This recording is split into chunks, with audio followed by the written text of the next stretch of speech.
Saudi अरब का ऊंटों को passport देने का तारीखी ऐलान। जी हाँ, इससे पहले अब तक तो आपने सिर्फ इंसानों को एयरपोर्ट पर पासपोर्ट दिखाते देखा होगा, लेकिन अब सऊदी अरब में ऊंटों की पहचान उनके पासपोर्ट से होगी। जी हाँ, सऊदी हुकूमत ने एक इंतहाई मुनफरद और तारीखी फैसला किया है, जिसके तहत मुल्क के लाखों ऊंटों को बाकायदा पासपोर्ट जारी किए जा रहे हैं। वजारत माहौलियात ने इस नए सब्ज पासपोर्ट की रुनुमाई कर दी है, जिस पर सुनहरी ऊंट की तस्वीर बनी है, बिल्कुल वैसे ही जैसे इंसानों के पासपोर्ट पर कौमी निशान होता है। ये महज एक कागज का टुकड़ा नहीं, बल्कि ये इन जानवरों का मुकम्मल फैमिली ट्री और मेडिकल रिकॉर्ड होगा।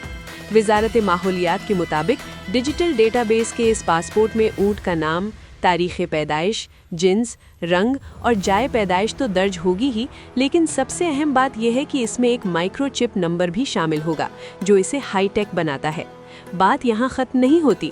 पासपोर्ट पर ऊंट की शनाख्त के लिए उसकी दोनों अतराफ से ली गई तस्वीरें भी लगाई जाएंगी, यानी अब ऊंटों का भी फोटोशूट होगा, ताकि उनकी दाईं और बाईं दोनों प्रोफाइल्स रिकॉर्ड का हिस्सा बन सके।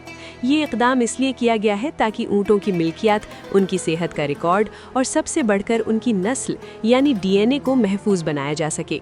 सऊदी अरब में इस वक्त 22 लाख से ज़ायद ऊँट मौजूद हैं, जो मुल्क की मईशत में सालाना 2 अरब रियाल यानी खरबों पाकिस्तानी रुपयों का हिस्सा डालते हैं।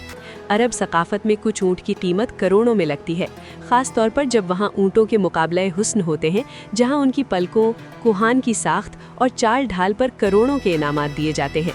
ऐसे में इन कीमती जानवरों की चोरी रोकने और उनकी नस्ल यानी DNA को महफूज बनाने के लिए ये पासपोर्ट गेम चेंजर साबित होगा।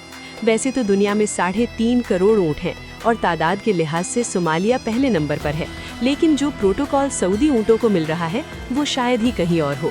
अब ये सहरा का जहाज बगैर पासपोर्ट के नहीं घूमेगा, और इस इक़दाम से सऊदी अरब ने साबित कर दिया है कि वो अपनी कदीम सकाफत को जदीद टेक्नोलॉजी के साथ जोड़ने में सबसे आगे है।